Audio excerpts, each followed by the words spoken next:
Bayangkan harga minyak anda tiba-tiba naik 2 kali ganda. Rak-rak pasar raya mula kosong.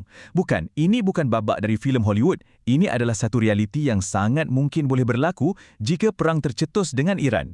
Jom kita bongkar macam mana satu konflik yang nampak jauh di sana boleh melumpuhkan seluruh dunia.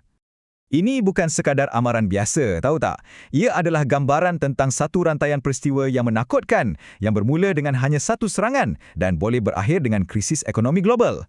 Nak faham macam mana kita sampai ke tahap ni, kita kena undur masa sikit tengok dari mana semuanya bermula. Dan macam mana semuanya bermula? Dengan satu serangan mengejut. Tiba-tiba je, Amerika Syarikat dan Israel melancarkan operasi ketenteraan. Dari saat tu, domino dah mula jatuh. Dan jatuh dengan sangat laju. Dan kita kena faham, serangan ni bukan calang-calang. Bukan setakat pangkalan tentera yang kena bom. Tapi ia adalah serangan terus ke jantung Iran, membunuh pemimpin agung mereka sendiri. Cuba bayangkan, bagi Iran, ini dah dikira pengisytiharan perang. Dan semestinya, tindak balas mereka pun cepat dan tegas, menuduh serangan itu sebagai satu pencerobohan yang haram. Dan inilah harga sebenar sesebuah peperangan. Di sebalik semua strategi dan taktik tentera, ada angka-angka yang memilukan. 153 bukan sekadar nombor, itu 153 nyawa, ramai daripadanya kanak-kanak. Inilah yang tunjukkan betapa cepatnya satu konflik boleh jadi tragedi yang sangat rumit.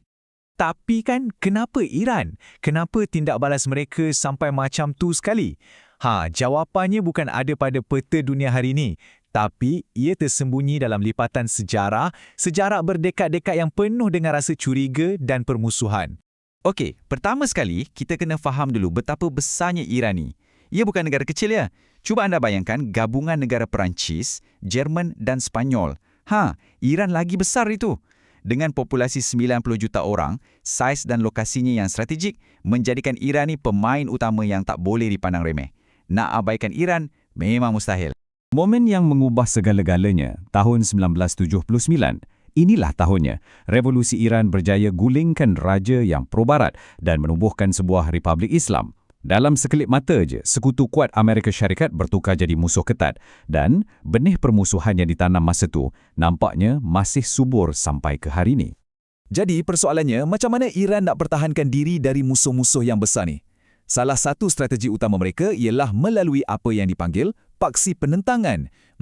Ini bukan tentera biasa tau. Ia lebih kepada satu rangkaian kumpulan-kumpulan milisya yang setia pada Iran dan mereka ni bertindak macam benteng pertahanan hadapan di luar sempadan Iran sendiri. Dan jangan main-main, rangkaian ni memang luas. Dari Hizbullah di Lubnan yang ada beribu-ribu roket, sampailah ke puak Houthi di Yaman yang kawal laluan perkapalan penting. Rangkaian proksi ni membolehkan Iran untuk berperang dengan musuh-musuh mereka dari jauh tanpa perlu hantar seorang pun askar Iran ke medan perang. Bijak kan? Tapi, Iran ada satu lagi senjata. Senjata yang jauh lagi hebat daripada semua proksi-proksi ni digabungkan. Satu senjata yang bukan je boleh bagi kesan pada musuh mereka, tapi pada seluruh dunia. Tapi, macam mana satu negara je boleh pegang seluruh ekonomi dunia dalam genggaman mereka? Jawapannya bukan pada bom nuklear atau jet pejuang. Tapi jawapannya ada kat sini. Dekat sejalur air yang nampak kecil tapi mungkin paling penting di dunia. Memperkenalkan, Selat Hormuz. Orang panggil ia choke point atau titik genting. Kenapa? Sebab ia ibarat satu lorong yang sangat sempit, di mana sebahagian besar perdagangan dunia terpaksa lalu setiap hari. Nak tahu tak betapa sempitnya? Pada bahagian paling sempit, lebarnya cuma 39 km. Itu lagi pendek dari larian maraton tau. Cukup sempit untuk Iran tutup laluan tu dengan mudah dan tukarkan lebuh raya laut tersibuk di dunia ni jadi zon perang. Sekarang cuba hadam nombor ni betul-betul. 1/5 daripada bekalan minyak dunia. Hampir 1/3 baja untuk tanam makanan kita. Semuanya lalu kat lolong sempit ni. Kalau Iran tutup laluan ni, ia bukan lagi sekadar tajuk berita. Ia akan jadi krisis dekat pam minyak anda dan dekat pasar raya tempat anda beli barang dapur.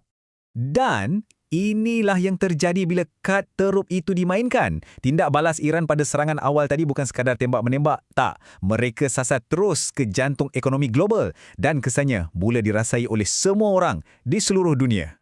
Kesan paling cepat dan paling kita semua akan rasa, harga minyak melambung tinggi.